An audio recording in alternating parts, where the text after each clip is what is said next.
नमस्कार दोस्तों, SGM education रे यूट्यूब चैनल पर आपका हार्दिक स्वागत है। जैसा कि हमारा जो ये बैच चल रहा है उसमें हम पढ़ रहे हैं हिंदी साहित्य का इतिहास। हमारी पूर्व कक्षाओं में भी हमने हिंदी साहित्य का इतिहास स्टार्ट कर दिया था दोस्तों। फर्स्ट ग्रेड और सेकंड ग्रेड को आधार में लेके अपना ये बैच चल रहा है। अब रीट और मेंस और फर्स्ट ग्रेड सेकंड ग्रेड के आधार पर जो अपने व्याकरण और काव्य शास्त्र पढ़ना था वो हमने पूर्व कक्षाओं में कंप्लीट पढ़ लिया है दोस्तों। अब हमारा जो हिंदी साहित्य का इतिहास और रचनाएं हैं वो अब आगामी हम पढ़ेंगे, जो अपने फर्स्ट ग्रेड सेकंड ग्रेड और रीट भर्ती परीक्षा के आधार पर आपके लिए इम्पोर्टेंट है, मुख्य है। तो आइए आज हम डिस्कस करते हैं प्रमुख साहित्य इतिहास ग्रंथों का विश्लेषण। जैसे हिंदी साहित्य के इतिहास के जो प्रमुख ग्रंथ है उनका विश्लेषण करते हैं कि कौन से ग्रंथ में किस प्रकार की बातें विद्वानों ने जोड़ी है, लिखी है और वो अपने लिए उपयोगी थी। जैसे कि सबसे पहले जो हिंदी साहित्य का इतिहास का ग्रंथ लिखा गया उसमें विद्वान गारसा दे तासी द्वारा क्या क्या उसमें बताया गया, कौन से काल से उसका आरंभ माना गया, उसके कवि आदियों के बारे में। ऐसे ही हम जो प्रमुख ग्रंथ है, हालांकि बहुत सारे विद्वानों ने हिंदी साहित्य का इतिहास लिखा है दोस्तों, लेकिन हम वो प्रमुख ग्रंथों का विश्लेषण करेंगे जो अधिकतर भर्ती परीक्षाओं में पूछे जाते हैं या जिनसे प्रश्न रिपीट होते हैं। तो आइए देखते हैं प्रमुख साहित्य ग्रंथों का विश्लेषण। सबसे पहला जो लेखक और ग्रंथ है, सबसे पहले लेखक है गारसा दे तासी। सबसे पहले फ्रेंच विद्वान या फ्रांसीसी विद्वान गारसा दे तासी है दोस्तों। इनके द्वारा लिखी गई रचना का नाम था इस्तवार दे ला लिटरेचर एंदुई हिंदुस्तानी। गारसा दे तासी द्वारा लिखी गई रचना का नाम था इस्तवार दे ला लिटरेचर एंदुई हिंदुस्तानी। इसका प्रथम भाग 1839 ईस्वी में प्रकाशित हुआ, जबकि द्वितीय भाग 1847 ईस्वी में प्रकाशित हुआ दोस्तों। यह फ्रेंच भाषा में रचित ग्रंथ है। इन्होंने ये ग्रंथ है जो फ्रांस में रहकर ही रचा था। फ्रांस में रहकर ही वहाँ उपलब्ध जो इनको सामग्री थी उसी के आधार पर ये लिखा था। ये फ्रांसीसी भाषा में था। लक्ष्मी सागर वार्ष्णेय ने इस ग्रंथ का हिंदी में अनुवाद 1952 ईस्वी में किया। लक्ष्मी सागर वार्ष्णेय ने पहली बार ये फ्रेंच भाषा में लिखे गए ग्रंथ का हिंदी भाषा में अनुवाद किया 1952 में। हिंदुई साहित्य का इतिहास नाम से इसका प्रकाशन हुआ। लक्ष्मी सागर वार्ष्णेय ने भी इसका नाम दिया हिंदुई साहित्य का इतिहास। वर्णानुक्रम पद्धति में लिखा गया यह ग्रंथ है दोस्तों। यह ग्रंथ ऐसा था जो वर्ण क्रम के आधार पर लिखा गया था, अर्थात जैसे किसी कवि का नाम कैसे स्टार्ट होता है, कहने का मतलब कबीरदास, केशवदास, कुमार गुप्त आदि, ये सभी जैसे एक ही साथ, चाहे इनका कालक्रम के आधार पर अलग अलग समय हो, लेकिन यहाँ वर्ण क्रम के आधार पर इनको एक साथ ही बताया था। तो वर्णानुक्रम पद्धति में लिखा गया यह ग्रंथ है। इस ग्रंथ में 738 कवियों की चर्चा की गई है दोस्तों। इस ग्रंथ में जो अपने गारसा दे तासी उन्होंने अपने पास उपलब्ध सामग्री के आधार पर 738 ग्रंथों की चर्चा की, जो सभी हिंदी के नहीं थे। इसमें उर्दू, अपभ्रंश, हिंदी आदि सभी के विद्वानों को या कवियों को इन्होंने सम्मिलित किया था। इसमें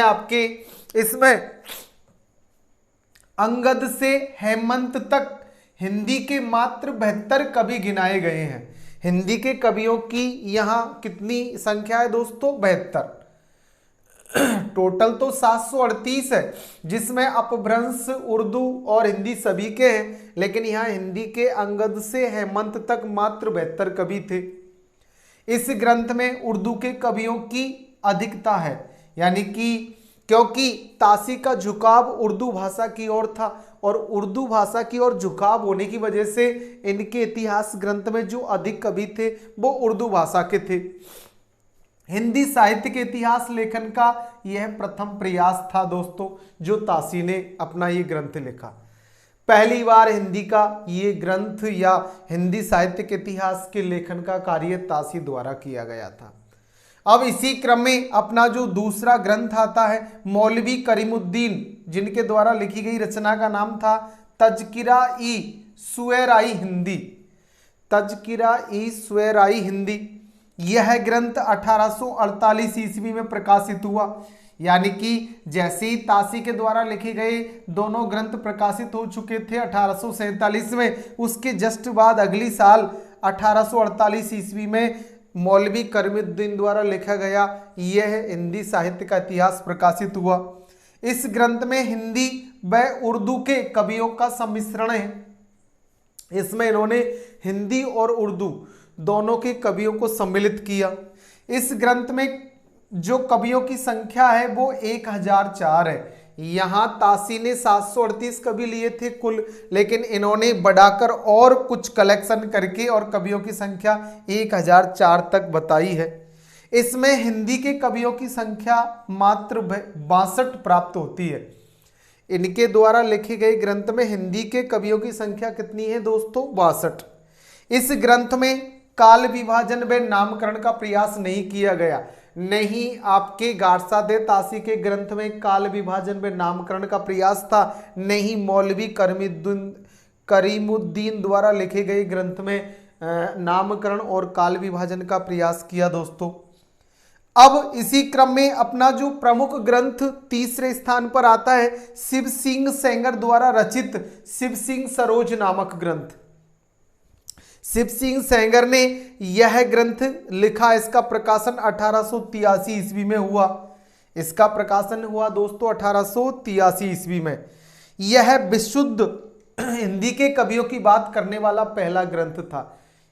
इस ग्रंथ में पहली बार केवल हिंदी के कवियों के बारे में ही बात की गई थी या लिखा गया था। हिंदी भाषा में लिखा गया यह पहला इतिहास ग्रंथ है।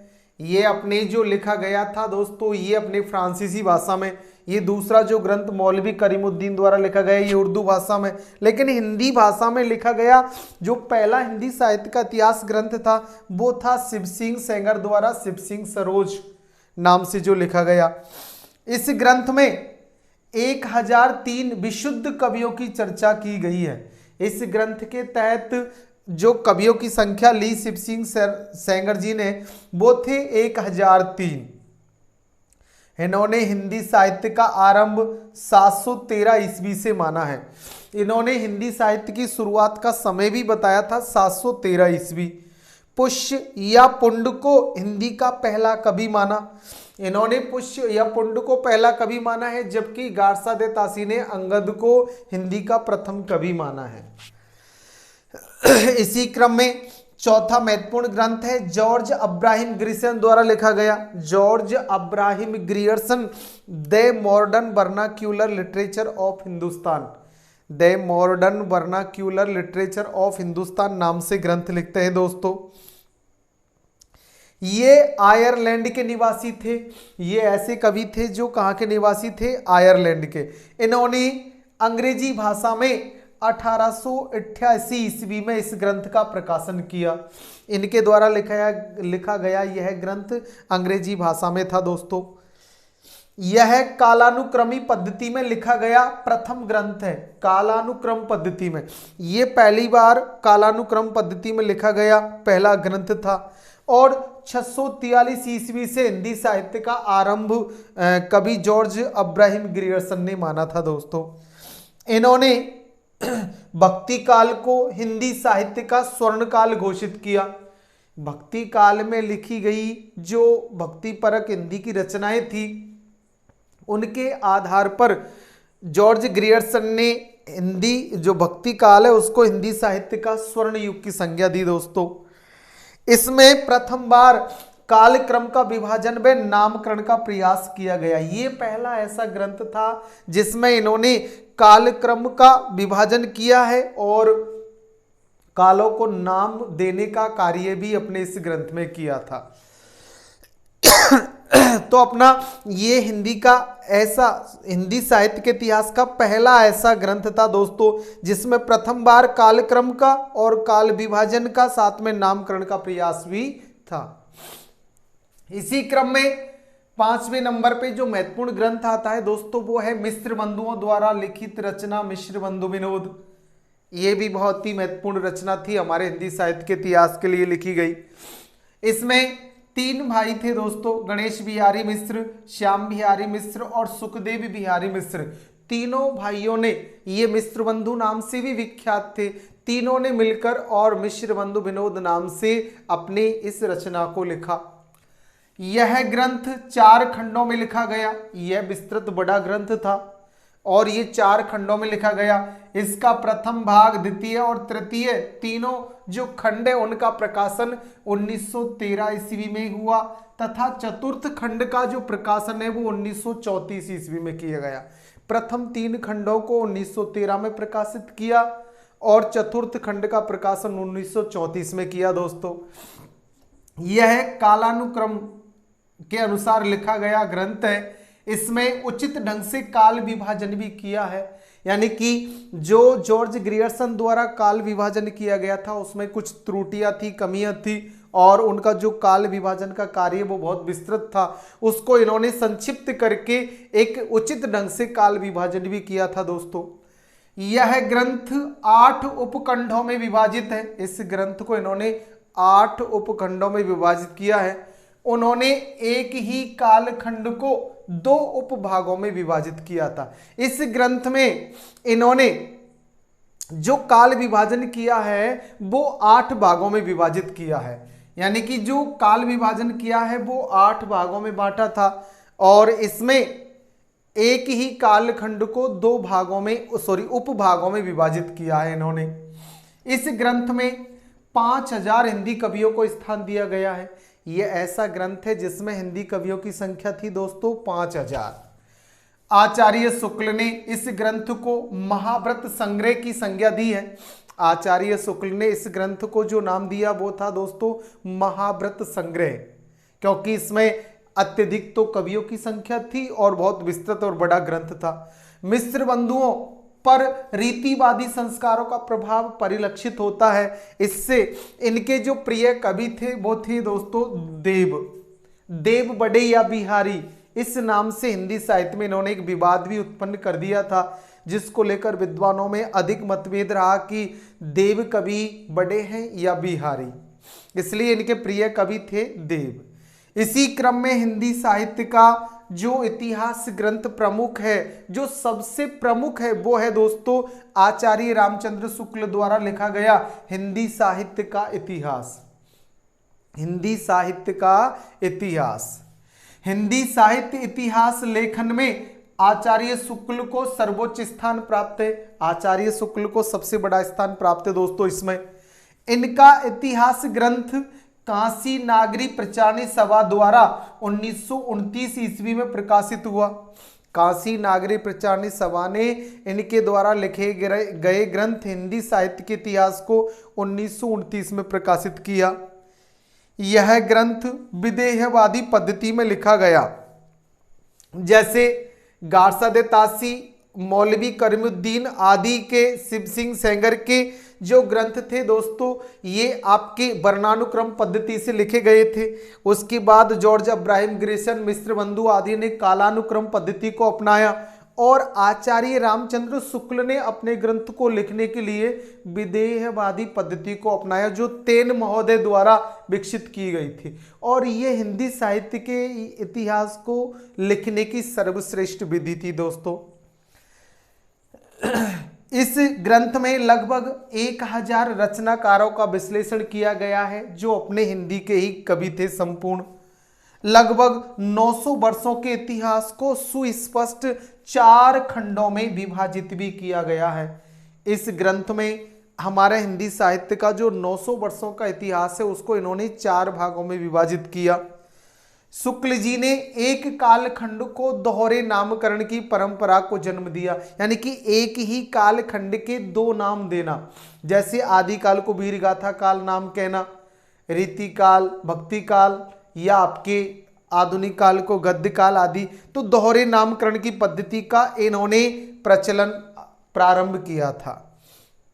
सुस्पष्ट समझाने के लिए इन्होंने एक ही काल को 2-2 नाम दिए। इसी क्रम में अपना जो अंतिम महत्वपूर्ण ग्रंथों में है दोस्तों वो है आचार्य हजारी प्रसाद द्विवेदी द्वारा रचित हिंदी साहित्य के 3 ग्रंथ, जिसमें उनका हिंदी साहित्य की भूमिका जो 1940 ईस्वी में प्रकाशित हुआ, हिंदी साहित्य का उद्भव और विकास या हिंदी साहित्य का आदिकाल जो 1952 में प्रकाशित हुए। ये 3 ग्रंथ आचार्य हजारी प्रसाद द्विवेदी के प्रमुख है दोस्तों। आचार्य शुक्ल के ग्रंथों को आचार्य शुक्ल द्वारा जो हिंदी साहित्य का इतिहास ग्रंथ लिखा गया, हिंदी साहित्य का इतिहास नाम से 1929 में प्रकाशित हुआ।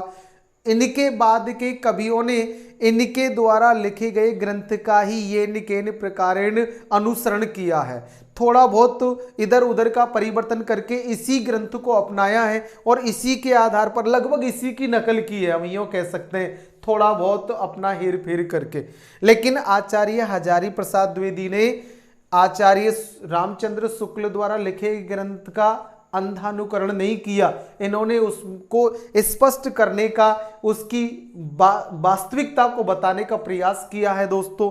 तो ये अकेले ऐसे विद्वान हैं।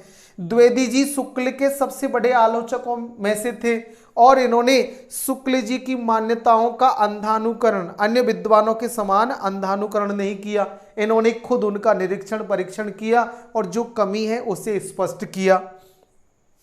हिंदी साहित्य की भूमिका, अगर इनका कहना था, हिंदी साहित्य के इतिहास को लेकर इनका कहना था कि हिंदी साहित्य की जो भूमिका है उसमें इन्होंने लिखा, अगर इस्लाम नहीं आया होता तो भी इस साहित्य का स्वरूप अर्थात हमारे हिंदी साहित्य का स्वरूप बाहर आने वैसा ही होता जैसा कि आज है। कहने का मतलब अगर हमारे यहाँ मुस्लिम आक्रमणकारी नहीं आए होते, मुस्लिम शासकों ने हमारे भारत में शासन नहीं किया होता, तब भी हमारे हिंदी साहित्य का इतिहास वैसा ही होता जैसा कि आज है। और इनका मानना था द्विवेदी जी की इतिहास दृष्टि की मुख्य विशेषता है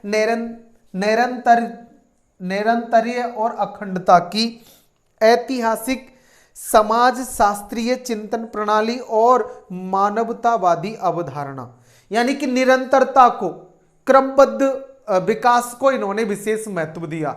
इनका मानना था कि कोई भी इतिहास ग्रंथ, कोई भी साहित्य हो, वो निरंतरता से ही आगे बढ़ता है, निरंतरता से वो उत्तरोत्तर विकास करता जाता है। तो इस प्रकार हमारे हिंदी साहित्य के ये विद्वानों द्वारा हिंदी साहित्य की रचनाएं लिखी गई, जिनके ऊपर आज हमने विस्तृत रूप से विश्लेषण किया दोस्तों। ये वो प्रमुख ग्रंथ है जिनसे हिंदी साहित्य के इतिहास से लगभग 10 से 5 प्रश्न हर भर्ती परीक्षाओं में पूछे जाते हैं। तो हमने आज इन पर डिस्कस किया है, ये मोस्ट विचार है इन ग्रंथों की मुख्य विशेषताएं दोस्तों।